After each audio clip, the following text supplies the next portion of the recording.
Cerita akan berfokus pada keluarga yang terdiri dari Richard si ayah, Susan si ibu, Jesse si kakak, dan Sam si adik. Mereka sedang dalam perjalanan untuk liburan di sebuah pulau terpencil di Swedia, bertepatan dengan perayaan 10 tahun sekali, yang dirayakan dengan semacam festival dan drama tradisional.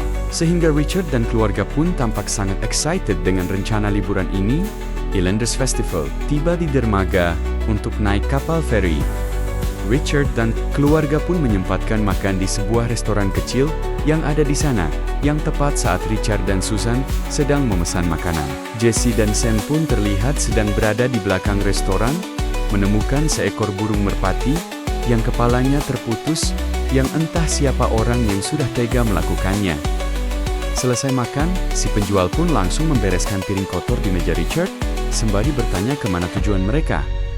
Dan tebak, apa reaksi si penjual? Ya, mendengar catatan keluarga akan pergi ke Pulau Spalta. Si penjual pun benar-benar terkejut, karena mengetahui sesuatu akan kisah dan misteri dari pulau tersebut. Saat Richard sedang melakukan pembayaran, si penjual yang merasa kasihan pun memperingatkan Richard untuk jangan pergi ke pulau tersebut saat perayaan festival. Karena tidak seperti yang dibayangkan, festival yang dimaksud bukanlah festival biasa, seperti yang kita tatapan menyeramkan, seolah keberatan akan keluarga ini yang ikut pergi ke pulau.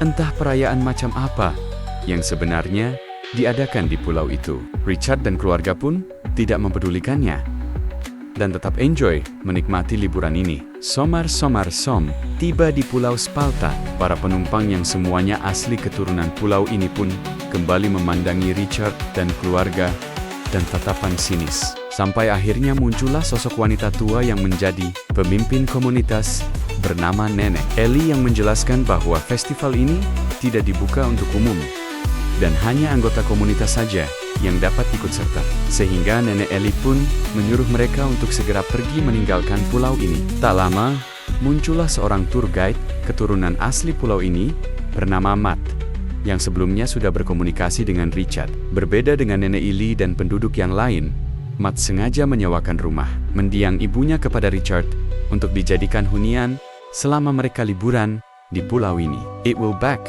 okay? Dan inilah rumah yang akan Richard dan keluarga tinggali. Tempatnya cukup bagus dan masih layak huni, di mana saat Jesse sedang melihat-lihat kamar tempat tidurnya, tiba-tiba, "Hey, don't be scared." Ya, sekilas wajah Matt tampak menyeramkan dan mencurigakan. Tapi Richard dan keluarga sama sekali tidak berpikiran buruk atau suuzon terhadapnya. Cerita malam pun puk. Suasana rumah kini menjadi berbeda setelah lampu di semua ruangan dimatikan, di mana Richard dan Susan pun terbangun oleh cahaya yang muncul dari luar. Yang ternyata semua penduduk terlihat berdiri di depan rumah sembari membawa obor. Bahkan salah satunya mengenakan topeng menyeramkan. Susan pun berteriak memperingatkan mereka untuk jangan berisi, karena kedua anaknya Sam dan Jesse sedang tidur di mana mereka malah memberikan hadiah seekor hewan ganggarangan yang sudah mati, yang entah apa maksudnya. Keesokan paginya, Richard pun mendatangi kediaman Matt untuk menunjukkan hewan mati yang diberikan semalam, di mana Matt menjelaskan bahwa itu adalah semacam sambutan tradisional khas Pulau Spalta. Dan Richard diminta untuk jangan terlalu mengkhawatirkan hal tersebut. "I will take this. Thank you. I appreciate that. Thank you. Bye-bye." Siangnya, Richard dan keluarga pun berkeliling pulau sembari mencari spot yang bagus untuk berfoto. Tanpa sadar, jika di kejauhan ada seorang pria botak bernama Johan sedang mengawasi mereka berempat. Di saat yang sama di restoran yang pernah Richard dan keluarga kunjungi, beberapa polisi sedang melakukan olah tempat kejadian perkara. Setelah mendapati mayat si pemilik resto yang ternyata sudah mati dengan kondisi yang sangat mengenaskan, Harry Nice curiga jika pelakunya adalah salah satu warga di Pulau Spalta. Seorang detektif kepolisian pun langsung meluncur ke pulau tersebut untuk melakukan penyelidikan. Tepat saat Nenek Eli dan beberapa penduduk sedang latihan drama untuk menyambut hari perayaan yang jatuh hari esok. Berdasarkan catatan di kepolisian, sedetektif mencurigai jika Johan Siotaklah pelakunya karena dikenal sering mabok dan pernah melakukan pencurian. Namun, Nenek Eli tidak mengetahui keberadaannya sekarang, dan meminta sedetektif untuk segera pergi karena dianggap mengganggu jalannya latihan drama. Beralih ke Sam dan Jesse, yang sedang mendatangi kafe milik salah satu pemuda bernama Paul, yang selalu menunjukkan raut wajah Jamedut, alias cemberut. Paul secara terang-terangan memberitahu bahwa keberadaan keluarga mereka di tempat ini sangat-sangat tidak diterima. Bahkan muncul 3 orang warga yang bermaksud mengusir mereka keluar dari kafe tersebut. Dan ya, di luar sudah ada beberapa penduduk yang mengenakan jubah dan topeng lengkap dengan 4 peti mati yang entah ditujukan untuk siapa. Mereka pun tertawa menyeramkan yang membuat Sam dan Jesse risih, sehingga mereka berdua pun segera pergi meninggalkan tempat tersebut. Dan Anda mungkin akan terkejut saat melihat Matt sedang tiduran di kamar Jesse, sembari mengenakan pakaian dalam miliknya. Entah pria macam apa si Matt ini. Jesse, yang menyadari celana dalamnya hilang pun, perlahan mendekati cermin. Dan malam harinya, di aula komunitas warga Pulau Spalta, Nenek Eli terlihat sedang memberikan pidato kepada seluruh penduduk terkait acara perayaan yang akan digelar besok. Disinilah akhirnya terungkap bahwa acara perayaan yang dimaksud ternyata adalah acara turun temuran untuk memperingati kematian nenek moyang mereka yang dibantai oleh tentara Inggris sekitar 200 tahun yang lalu. Namun yang menjadi kejutannya adalah setelah pembantaian itu, seluruh penduduk asli keturunan Pulau Spalta berubah menjadi kanibal, alias pemakan daging manusia akibat kelaparan yang melanda. Dan targetnya adalah orang-orang keturunan asli Inggris, seperti Richard dan keluarganya ini. The English sebenarnya sudah puluhan tahun mereka menghentikan kegiatan kanibalisme dan hanya merayakannya dengan sebuah drama teater sebagai bentuk penghormatan. Namun, setelah melihat Richard dan keluarga yang sekenyong-kenyong memaksa tinggal di pulau ini, hasrat kanibal Nenek Eli pun menjadi muncul lagi dan memutuskan untuk memakan mereka berempat bersama dengan seluruh penduduk yang menyetujui akan rencana tersebut. Tak hanya penduduk yang lain saja, Nenek Eli pun mendatangi untuk memberitahu akan rencana tersebut. Sempat menolak karena tujuan awal ia mendatangkan Richard dan keluarga hanyalah untuk mengambil keuntungan dari rumah yang ia sewakan. Tetapi setelah terobsesi akan kemauan tubuh Jesse, Matt pun menjadi setuju dan akan ikut andil dalam rencana tersebut. Together we shall eat, perhaps friends would. Keesokannya, tepat saat hari perayaan, seluruh penduduk pun berkumpul untuk menyaksikan pertunjukan drama teater yang biasa mereka lakukan. Barulah, setelah selesai pertunjukan, mereka akan langsung memburu Richard dan keluarga untuk dihidangkan sebagai makan malam. Di saat yang sama, Matt pun mulai menjalankan tugasnya untuk membuat Richard dan keluarga pingsan dengan cara memberikan mereka kue kering yang sudah dicampur dengan obat bius. Awalnya mereka berempat enggan memakan kue kering yang bentuknya tidak puguh itu, tetapi setelah capek berenang dan kedinginan, Richard dan keluarga pun memutuskan untuk menikmatinya. Tak lama setelah Richard dan keluarganya nagoler, Matt pun muncul untuk memastikan mereka semua sudah pingsan. Tanpa sepengetahuan Nenek Eli yang masih melakukan pertunjukan, Matt pun langsung menjalankan rencana terselubungnya, yaitu melampiaskan hasratnya kepada si Jesse.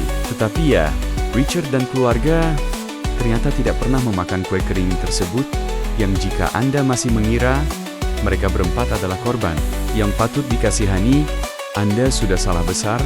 Karena ternyata dan Anda mungkin akan terkejut saat mengetahui jika Richard, Susan, Sam, dan Jesse adalah monster yang sesungguhnya. Keempatnya adalah psikopat yang sengaja datang ke pulau ini untuk melakukan pembantaian tanpa perlu khawatir akan diganggu oleh pihak kepolisian. Alih-alih memburu keluarga kecil ini, justru Nenek Eli dan para penduduk aslilah yang harus berlarian ketakutan, menghindari kejaran Richard dan keluarga yang membrutal, membunuh secara membabi buta, sehingga celakalah mereka semua yang benar-benar sudah salah dalam memilih korban.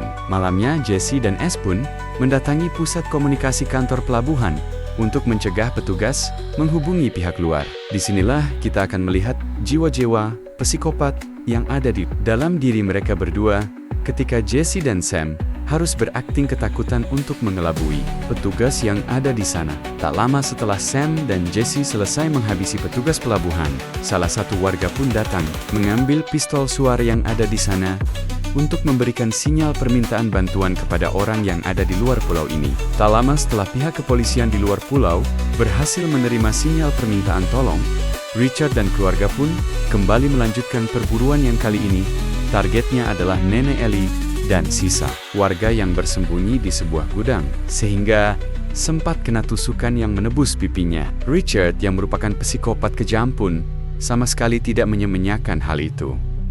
Ia dan keluarganya langsung menjebol pintu dan berhasil masuk ke dalam sana. Ketika Richard CS sedang bersenang-senang, muncullah Pauli yang bermaksud memberi peringatan. Tetapi setelah Richard CS selesai bersenang-senang, kita akan melihat Nenek Ellie dan suaminya berhasil kabur melalui jalan belakang dan tidak sempat melihat seperti apa bebenguk para pelaku yang sudah membantai warganya. Tidak seperti warga lain yang lemah dan ketakutan, Nenek Ellie pun meyakinkan suaminya untuk tetap bertahan di pulau ini dan cari kesempatan untuk menghadapi para pelaku. Di saat yang sama, Richard CS pun sedang rehat sembari menikmati api unggun, di mana Richard Sekenyon Kanyong menikam leher Sam hingga modar. Karena ternyata, siapa yang menduga jika Richard, Susan, Sam, dan Jesse bukanlah sebuah keluarga beneran. Mereka berempat adalah para psikopat yang secara kebetulan bertemu dan berakting jadi keluarga demi mengelabui orang lain. Aksi ini pun bukan yang pertama kalinya untuk mereka. Sebelumnya mereka sudah gonta-ganti partner kerja dan melakukan aksi berbeda di berbagai belahan dunia, yang karena Sam dianggap memiliki sikap buruk dan menjengkelkan. Makanya Richard pun membunuhnya setelah semuanya sudah selesai.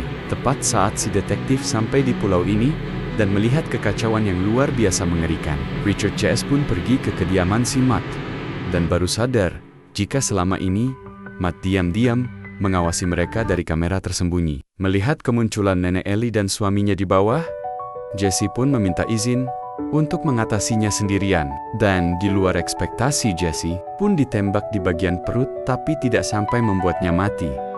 Karena Nenek Ellie dan suaminya belum tahu bahwa yang membantai seluruh penduduk adalah Richard CS. Jesse pun kembali berakting dengan menjelaskan bahwa pelakunya adalah si Matt. Sehingga suami si Nenek Ellie pun memutuskan untuk memeriksanya ke dalam kamar. Please help me. Ya, suami Nenek Ellie pun maut oleh Richard yang pura-pura terbaring di atas kasur. Sementara, untuk Jesse, ia didatangi oleh Susan yang masih berakting menjadi ibunya. Sampai akhirnya, muncullah Richard yang datang ke sana, sehingga mereka bertiga pun langsung menghentikan aktingnya, yang membuat si Nenek Ellie terkejut. Sampai akhirnya the endless light, I now realized. Dan, ya, psikopat memang selalu punya keberuntungan yang di luar nalar. Ketika detektif menembak Nenek Ellie karena dianggap sebagai pelakunya. Sehingga, aman sudahlah Richard CS, yang langsung dibawa pergi meninggalkan pulau ini. Untuk si Johan Botak, ia pun ditembak mati oleh pasukan polisi yang baru datang, dan itu menjadikan pertunjukan terakhir paling menyenangkan untuk Richard dan keluarga abal-abalnya. Channel Lu, tamat ending, yang cukup membrutalkan. Pesan yang bisa kita ambil dari film ini adalah moral seseorang tidak bisa dilihat dari penampilan luar. Banyak yang berpenampilan baik, rapi, memakai jas, dasi, celana bahan, sepatu pantopel, mahal, duduk di kursi rapat membahas kebijakan.